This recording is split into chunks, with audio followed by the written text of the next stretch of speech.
Ýepleýär Azatlyk radiosu.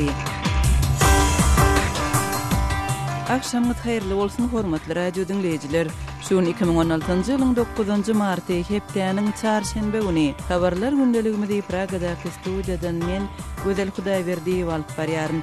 Şuňky programmamyzda Orsiýetiň suwdy Ukrainaly pilot Nadya Savchenkonyň işi boýunça kararyny 21-nji martda eglan eder. Savchenko айыпламалары ret edýär we protest bildirýär. Вам всех судили, засадите, так и запам'ятайте. Майдан в Росії буде. Britaniýanyň halkary gatnaşyklary boýunça Chatham House instituty kebiri baýlyga dayanýan türkmen awtoritarizmi az sanly ilatynyň we gaza bolan isleglerden peýdalanýar diýen pikiri öňe sürýär. Hasabatda ýurdun syýasy, ykdysady, sosial durmuşyna içki insin edilip türkmen hökümetiniň häzirki ýagdaýy barada anyk netijeler çykarylýar. Doping problemasy türkmen sportsmenlerine hem degişli Türkmenistan öz sportsmenleriniň halkara ýaryşlaryna gazanan üstünlüklerini badawat habar berýär. Emma türkmen atletleriniň doping ulanmakda guman edilenleri barada habarlar ile getirmekden näme üçindir saklanýar. Şuň biz bu we beýleki temalarda jekmejek durup geçeriz. Programmamyzyň esasy bölegine başlamazdan ozal täzelikler bilen tanyşyp bolun. Iran soňky bir neçe ýylyň dowamynda ikinji synawyny geçirip 2 ballistik raketasyny uçurdy.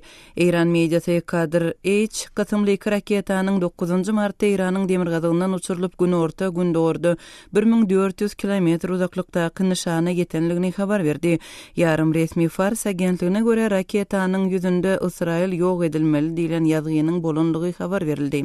Raketalaryň uçurulmagy baradaky habar Birleşen Ştatlaryň vice-prezidenti Joe Biden'yň ýakyn günde ora saparynyň çäginde Israila baran güni peýda boldy.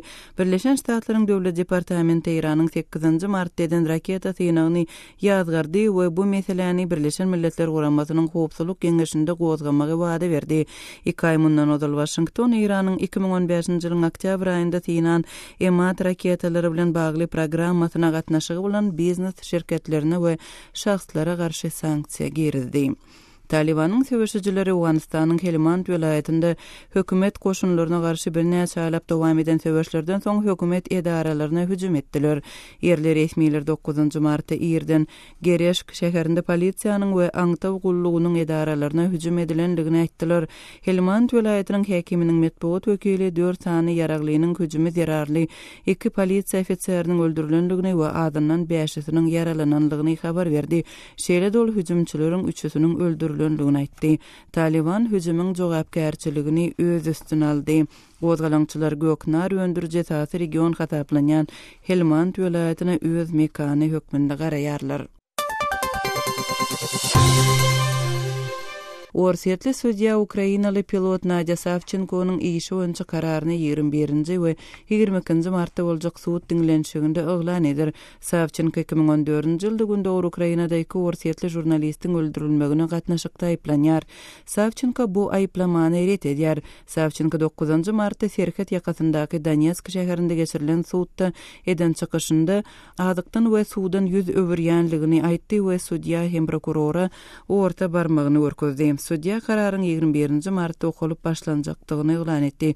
Geçen hepde prokurorlar Savchenkony 23 ýyllyk türme tutsaklygyna höküm etmegi soradylar. Savchenko özüniň meýletinçi batalyonunyň düzüminde orsiýetçi separatistlere garşy söwüşen wagtynda 2014-nji ýylyň iýun aýynda gündäwr Ukrainada ogurlanyp orsiýete bir kanun getirilenligini aýtdy.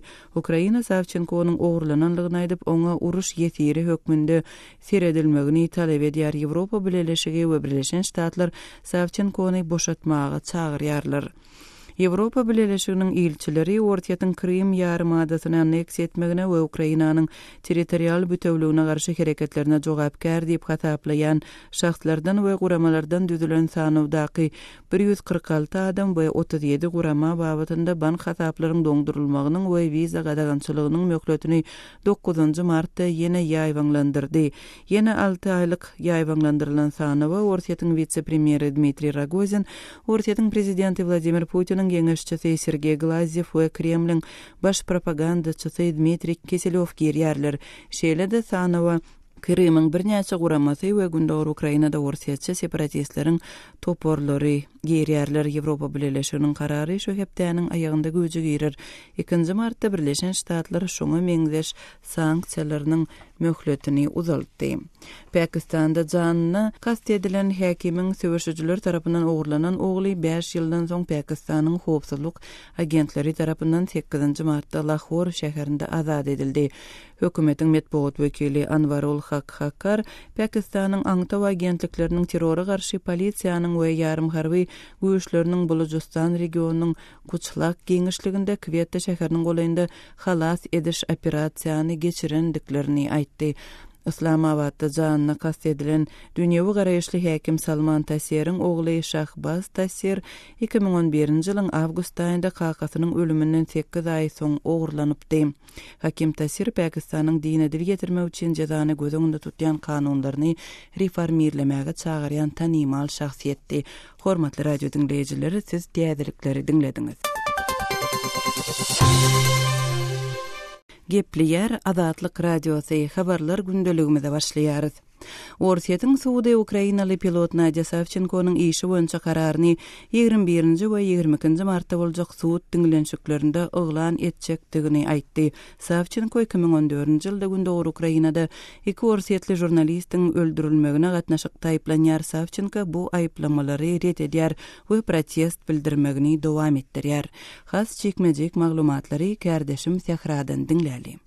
Orsiýetde tutsaglykda saklanýan Ukrain pilotu Nadia Savchenko orsiýetiň suuduna aşlyk çekmesini mundan beýlegem dowam etdirjekdigini aýan etdi. Savchenko muny suud öz işi boýunça kararyň 21-nji martda geçiriljek suud diňlenşiginde okuljakdygyny aýdandan soň oglan etdi. Savchenko tutsaglar üçin niýetlenen gödeneň içinde ýerinden turup, sudiýa we kada orta barmagyny görkezmeden ozal ne suudy ne de hökümi ikrar etjekdigini aýtdy. 34 ýaşly Nadia Savchenko günorta orsiýetiň Donetsk şäherinde barýan suud prosesine 9 martda Ukrain simbolly futbolka geyip bardy we özüniň basym ölýada diri öýüne dolanjakdygyny aýtdy. Ol 2014-nji ýylda Günnor Ukrainadaky minomyot hüjümini koordinerleýiji hökmünde hereket etmekde aýplanýar. Şol hüjümde Günnor Ukrainadaky konfliktden habar berýän 2 sany orsiýet jurnalistiniň öldürilendigi aýdylýar. Savchenko özüniň Ukrainadaky separatistler tarapyndan tutsak edilip orsiýete bir kanun getirilendigini ýaýar. Geçen hepdede orsiýetiň prokuraturalary Savchenkony 23 ýyllyk türme tutsaglygyna hökm etmek we oňa 100.000 rubl ýagny 1400 Amerikan dollary möçberinde pul jerimesiniň salynmagyny soradylar. Orsiýetiň suudy Savchenkony adam öldürmekde, adam öldürmäge synanşmakda we orsiýetiň araçaklerinden bir kanun geçmekde aýplaýar. 9 martda Savchenkonyň aklawçysy özüniň soňky beýanatyny okudy. 3 martdaky suud diňlenşiginde aklawçynyň bu beýanaty okamagynyň öňe alınıpdy. Şeýle dol suuddan Savchenkonyň işi boýunça hökümüň eglemän okulmagyny sorady. Orsiýet sudiýasy Ukrain pilotunyň işi boýunça karary 21-nji we 22-nji martda boljak suud diňlenşiginde elan etjekdigini aýtdy. Orsiýetde geçirilen suud diňlenşikleriniň käbirlerinde sudiýanyň gowrumy uly bolan hökmü okamaw bir günden has uzaga çekip bilýär. Suudyň zalynda saglyk ýagdaýy kadaly görnýän Savchenko orsiýetiň türmesinde guruk aşlyk çekýär we 4-nji martdan bäri imitden hem suudan ýüzegirýär. Savchenkonyň mundan öňkü suud diňlenşiginden soň ýa-da yüzlenmesinin gol yazma teksti Facebook sosial ulgamyna çap edildi. Bu beýanatda ol öz işi boýunça höküm çykarlaryndan soň özüniň Ukraina dolanmagy dogrusunda ılalaşagy gelinmegini umyt edýändigini aýtdy. Emma şol bir wagtda da ol özüniň aşlygyny dowam etdirjekdigini we ölýada diri öýüne dolanjakdygyny söz berdi. 8 martda Orsiýetiň Daşary işler ministrliginiň metbuat wekili Maria Zakharova jurnalistlere beren maglumatynda tutsaglary şol tanda Savchenkony çalışmak dogrusunda Kiýew bilen Henide çenli hiç bir gepleşigiň geçirilmändigini aýtdy. Zakharova suudyň karary elan edilýänçe teoriýada ýa-da praktikada bu amala aşyp bilmez diýär. Savchenko 2014-nji ýylyň iýul aýyndan bäri Orsiýetiň türmesinde saklanýar. Onun suud işine 2015-nji ýylyň 22-nji sentýabrynda garalyp başlandy. Kardeşim Sehranyň maglumatyny dinlediňiz. Adatlyk radiosynyň täzeliklerini, makalalaryny, video ýazgylaryny we fotoseriýlerini Twitter we Facebook sosial ulanlaryndan hem iderläp bilersiňiz. Salymy Adatlyk radiosy. Gepleyer Azatlyk Radiosu. Siz habarlar gündeligimizi dinleýärsiňiz. Türkmenistanyň tebigy baýlyga dayanýan awtoritarizmi uly gaz zapaslaryndan, asanly ilatyndan we gaza bolan isleg talaplardan peýdalanýar. Bu pikir Britaniýanyň halkara gatnaşyklary boýunça Chatham House adly Padşahlyk instituty tarapyndan Türkmenistan boýunça taýýarlanan täze hasabatda öňe sürilýär. Bu maglumatyň mazmunyny Kerdeşim Muhammed Tahirden dinläýäli.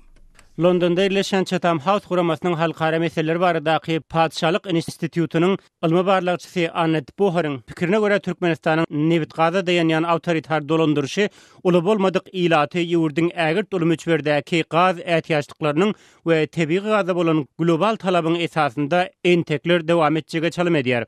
Chatham House'un Orsiýet we Euro-Aziýa programasynyň çäginde çap edilen 100 saýpalyk hasabat Türkmenistan häkimiýet, siýasat we nebit awtoritarizmi diýilip atlandyrylýar. Hasabatda ýurdun siýasy, ykdysady, sosial durmuşyna içki insin edilip Türkmen hökümetiniň häzirki ýagdaýy barada anyk netijeler çykarylýar. Ýagny hasabatda edilmäne görä Türkmenistanda oglevodrod serişdeleriniň eksport edilmeginden gelýän girdeji giň ýaýrawdaky howpsuzlyk gulluklarını we guramalaryny maliýeleşdirmek üçin ulanylýar. Korrupsiýa, giň ýaýran we adatça bolşýaly aýdynlyk düýpden ýok. Jemgyýetde döwlet büdjeti we hökümet çykdajylary, ýagny halk serişdesiniň nämelere harçlanýanlygy barada maglumatlar elýeterli edilmeýär. Şeýle-de hasabat häzirlikçe, ýagny jemgyýetiň talaplarynyň belli bir derejede kanagatlandyrylýan we başga pikirleriň bir kontrol astynda saklanylýan wagtynda Prezident Berdimuhammedow we onuň uly bolmadyk elitasyny reforma geçirmäge itekleýän zerurlygyň ýokdugyny belleýär.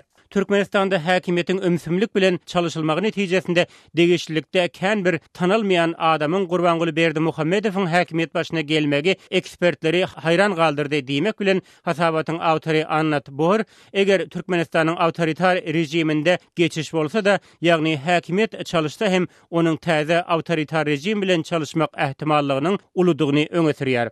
Ýurtdaky rejim we tiri taýpa meselesini gezek gelende Boher milli guruluşyk babatda edilýän tagallara garamazdan entek regional agrarlyk faktorynyň agalyk edýändigini belleýär.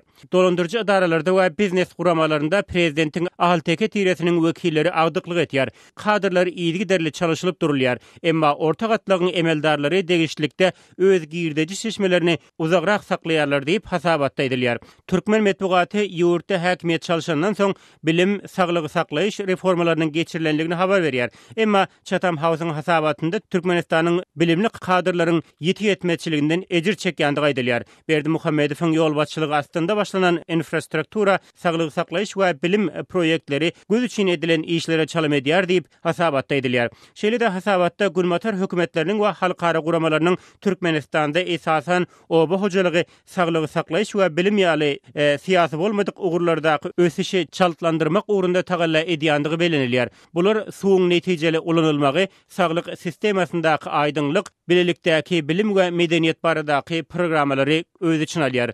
Bularyň daşyndan Azatlyk Radiosu, BBC, Amerikan sesi, Deutsche Welle ýaly daşary ýurtlardan gepleşip berýän halkara neşirlere rus we türkmen dillerinde ilata gymmatly alternativ maglumat berýän we az sanly çeşme hökmünde goldaw berilmeli diýip Londonda ýerleşýän Chatham House'un hasabatynda edilýär. Şeýle-de hasabat gulmatar hökümetleriniň iki taraplaryň duşuşyklarda adam hukuklary we din azatlygy meselesini gozgap durmalydygyny, gulmatar ilçhanalarynyň we halkara guramalarynyň hukukçy aktivistler bilen ara gatnaşyk gurmalydygyny, Türkmenistanyň adam hukuklary baradaky hasabatyna degişli halkara forumlarynda sin berilmelidigini nyktaýar. Kerdeşim Muhammed Tahir'i dinlediňiz.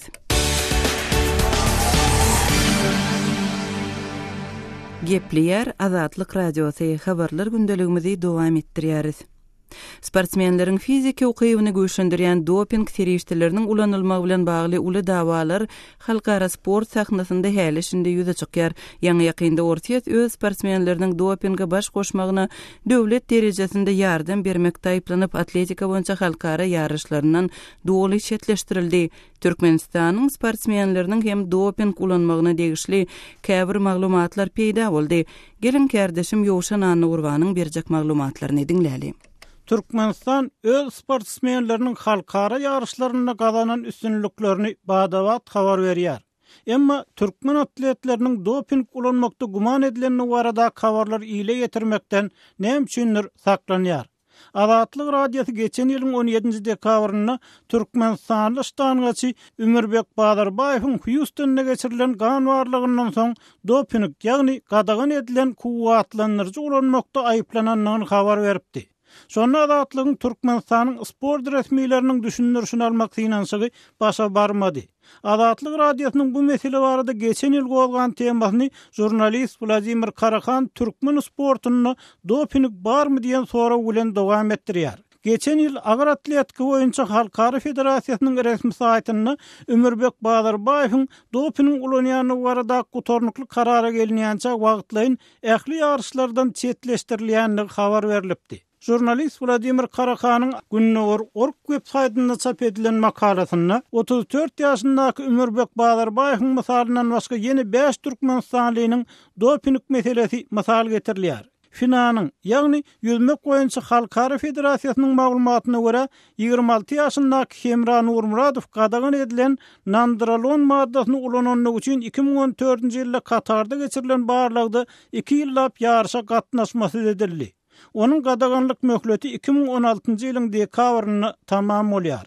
19 ýaşyndaky Muhammed Döwranow gadagan edilen metanolon maddasyny ulananlyk üçin Katarda geçirilen barlyg netijesinde agyr atletika boýunça Halkara Federasiýasy tarapyndan 4 ýyllap ýarşa gatnaşmasy edildi. Onun gadaganlyk möhleti 2019-njy ýylyň ýanwaryna tamam bolýar. Mundan olar 30 ýaşyndaky Sanjar Kadyrbergenov 2003-nji ýylda Kanadada agyr atletika boýunça Halkara Federasiýasy tarapyndan 2 ýyllap ýarşa gatnaşmasy edilipdi. Şeýlede bu federasiýa 2010-njy ýylyň Aziýa oýunlary makalyna Hataýda 29 ýaşyndaky Türkmenistanly Ruslan Ramazanow 2 ýyllap ýarşa gatnaşmasy etdi. Yeňil atletika boýunça Halkara Federasiýasy bolsa 2013-nji ýylda 25 ýaşyndaky türkmen atleti Yelena Ryabowany 2 ýyllap ýarşa gatnaşmasy etdi. Onuň gadaganlyk möhleti geçen ýylyň 22-nji awgustyna tamam boldy. Türkmenistanyň döwlet eýçiligine habar beriş serişdelerine türkmen sportunda gadagan edilen kuwatlandyrjylaryň ulanylmagynyň faktlary, bu ýagdaý bilen bagly görülen çäreler barada maglumat berilmeýär. Şol ruwatda türkmen medeniýetiniň habarlaryna görä 2015-nji ýylda türkmen atletleri 162 sany halkara sport ýaşyna gatnaşyp 411 medal, şol sanyny 143 altyn, 98 sany kümüş we 170 sany bürünç medal alypdyr. Bu medallaryň 74-üniň dünýä çempionatlaryna, 58-siniň bolsa Aziýa çempionatlaryna gazanylanyny gaýdylýar. Türkmenistanyň 2017-nji ýylda Aşgabatda geçiriljek Aziýa oýunlarynyň desgalarynyň gurulşygyny 5 milliard dollar çemeti serişde harçlaýanyny gaýdylýar. Türkmen medeniýeti häzir Aşgabatda 2017-nji ýylda ýapyk günalarda söwüş sunuwaty boýunça geçiriljek 5-nji Aziýa oýunlaryna hemme taraplaýyn taýýarlyk görülýänligini habar berýär. Kärdeşim Ýowşan Anna Gurbanyň maglumatyny dinlediňiz, hormatly radio dinleýijileri. Häzir siziň dikkatiňize bildirişimizi hödürleýäris. Hormatly dinleýijiler, Azatlyk radiosu elektron poçta arkaly iýerilýän hepdelik nesirlerini çap edip başlaýar. Hepdelik nesirlerimiziň özüňize iýerilmegini isleseňiz, bize öz elektron poçtaňyzyň adresini ýollar. Öz adreslerinizi metduat e-mail belgisi gmail.com adresimize, şeýle-de Moskwadaky telefon nomerimize SMS arkaly iýerip bilersiňiz. Telefon nomerimiz 7-926 236 04 55. Telefon nomerimizi gaýtalaýaryn. 7-926 236 04 55. Azatlyk radiosynyň elektron poçta arkaly iýerýän hepdelik nesirlerine ýazylmagy gijikdirmä.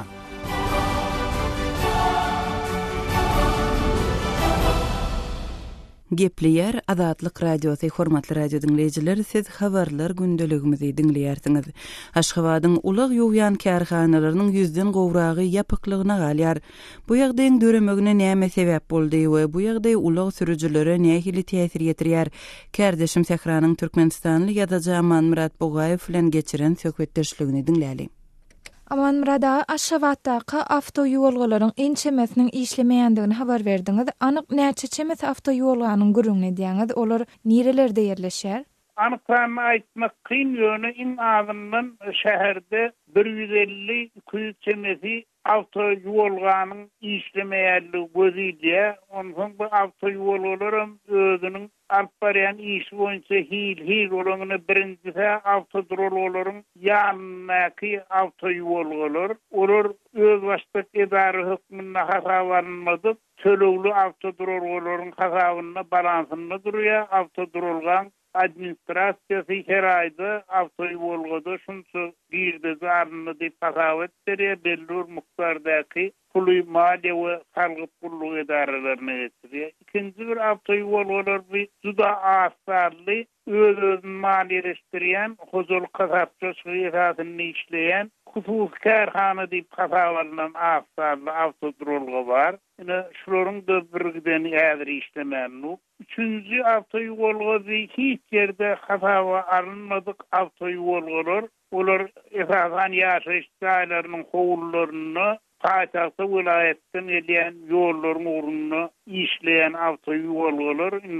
Bir üçüncü örnüşde awtoýolgalar bir döwlet bilen hiç iltesi ýok. Olar gidilýän ýagdaýda işleýän şolaryň da köpüsiniň häzir kullarda işlemeýärligi gözüýär täkra. Amanrada awtoýolgalaryň işlemedliginiň sebäbi barada bir düşünürüş ýa-da resmi düşünürüş berilýärmi? Resmi düşünürüş tölegli awtodrolgalaryň administrasiýasy derejesindäki düşünürüşler, şolaryň aýtmagyna görä awtoýolgalar öz başda kärhana, ýagny kärhana hökmünde hasabanmaly, olar öz-özüni maliýeleşdirýän, hozurlyk hasaplaşygyny işleýän kärhana öwrünmeli. Bellemeli ýagdaý şol täze döredijek bolýan awtoýolgalaryň görnükli ýerine awtoýollardan göwrünme, ýagny awtoýolaryň ullugyna, kiçiligine görä alınjak pul meşguri, ýagny teleskurant asyl goýulmaly. Hyzmat üçin төлөө puly awtoýolgada işleýän ulagy ýugduran eline berilmeliler. Ol төлөө enzamynyň ýagny hasy aparatyna tölenmeli. Төлөө hakky müşteride hökmen kwitansiýa berilmeli. Garaz şol awtoýolgalardan girýän girdejini döwlet özüniň gözegçiligi astyna saklamak tölenmeli. Halkyklary öz wagtyny hem dogry mukdarda töretmek üçin edilýän iş diýip düşündirýärler. Tähra Amanrada häzirki wagtda ençeme awtoýolganyň işlemedligi nähil kynçylyklary döredýär. Men bilişime görä Aşgabatda awtologlaryň belli bir derejede arasy bolmagy hem talap edilýär. Şeýle bolanda ýaşaýjylar awtoloklaryny nirede ýuýarlar ýa-da ýudurtýarlar? Awtoýolgalaryň işlemeýärligi bilen bagly ýüze çykýan kynçylyklaryň iki bölmek gerek. Birinji kynçylykdy awtoýolgalar Siň aýdyşyňda dogrudan her adymda awtoulagyň arasy bolmak talap edilýär. Şonuň üçin awtoulag eýeleri öň barýan, tanaýan ýöne häzir ýapdyran awtoýolganyň ýanyna barýarlar. Awtoýolganyň gizli bir ýerde duran işgärleri gelip olaryň awtoulagyny nire eltmeligini aýdýarlar. Hemde adatda kiçik köşelerin uğruna, gaýlaryň arka taraplaryna awtoulaglary ýuýarlar. Ol üçin nagt hasaplaşyp getirilýär we bir ýagdaý şol awtoulag eýeleriniň çekýän kynçylygy, indi şol ýaşaýjylar üçin bir uly kynçylyk bökdünçlik görýär. Awtoulagyň gizlin ýurulýan ýerleriniň golay goltumyndan geçerýär bolanyk sebäbi öňüm juda elhal bir mahal 20-25 ýyl çekilen asfaltlar, döwlen ýollarda suw köçeleri görýär. Köçeleriň ýakasyna ençe meýilbäri baslyp ýatan totçan bulamagy palçyga dönüp piyadalaryň ýöremegine juda uly täsirçilik görýär. Ine şeýle kynçylyklary hem awtoulag eýeleri hem piyadalar başyndan geçirýär. Tähra Amanrada Aşgabatdan gepleşigimize atnaşyp beren gürüňleriniz üçin köp sag bolun. Sizem sag bolun, işiniz rawat bolsun. Aşgabatly ýazyjy Aman Murat Bogaýew bilen geçirilen söhbetdeşligi dinlediňiz. Ahal vilayatynyň Akbuğday etrawynyň ýollary ençime wagt bäri bejerilmän galýar. Soňky ýyllarda Ahal vilayatynyň ýurdun beýleki vilayatlaryna barýan gara ýollaryň ençemesi guruldy ýa täzelendi. Ahal vilayatynyň Akbuğday etrawynyň ýaşaýjysy Kärendeçi Selim aga öz ýaşaýan ýerinde uly ýoldan Ýaşyl Depe barýan ýoluň bir böleginiň asfaltsyz galýanlygyny gurrun berdi. Türkmenistandaky habarçyma Sultan Atçylowanyň Selim aga bilen geçiren söhbetdeşligini dinläli. Soňky döwürlerde Aşgabat, Mary, Aşgabat Türkmenbaşy magistral ýollaryň abatlanýan da barada aýdylýar. Emma etraplaryň, owalaryň ýollarynyň durky täzelenmeýändigi hem aýdylýar. Öz gatnaýan owa ýollarynyň ýagdaýy şuňky nähile. Şol uly ýolun Ýaşyl Depe aralykda demir ýolu barýança bir 500 metr, 600 metr ýeri asfaltsyz ýatýar.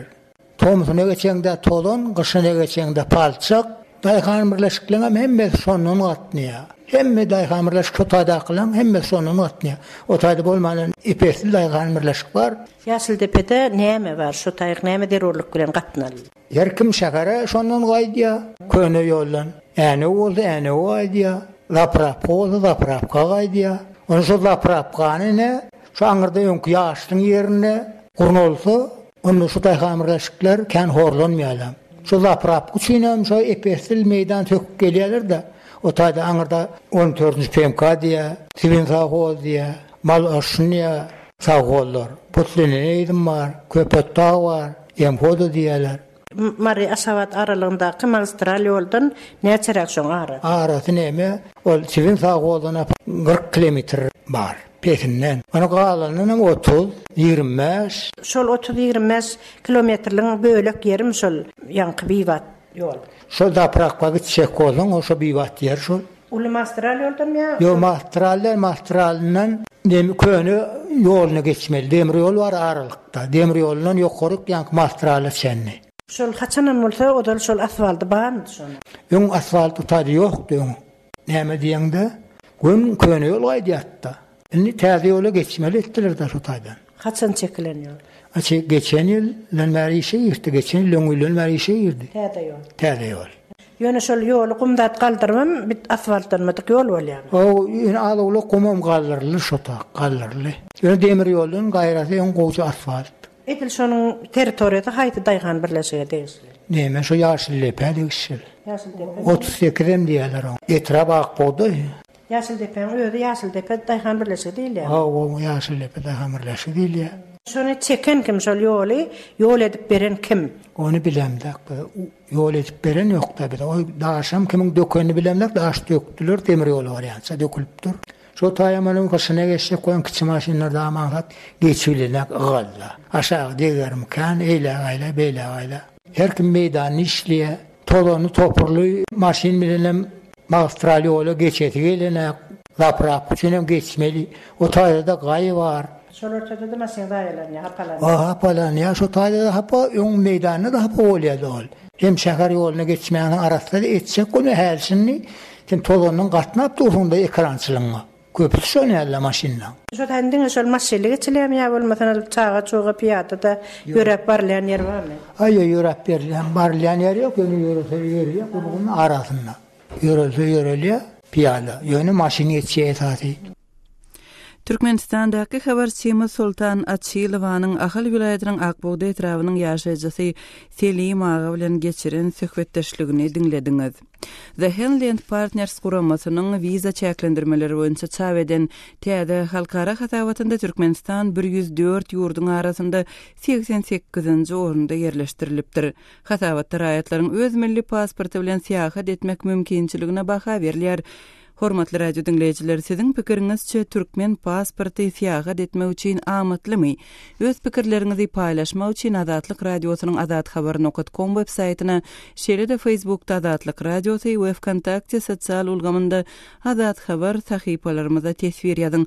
Azathabar.com websaýtymyza Türkmenistandan derweden.net ýa-da garagum.info proxy saýtlar arkaly girip bolýar. Şunun bilen yarım saatlyk habarlar gündeligimiziň şu günkü sanyny jemleýäris. Saatly ara kesmeden soň gepleşigimizi ýazgy görnüşinde dinläp bilersiňiz. Azatlyk radiosynyň efir tolkunlarynda galyň.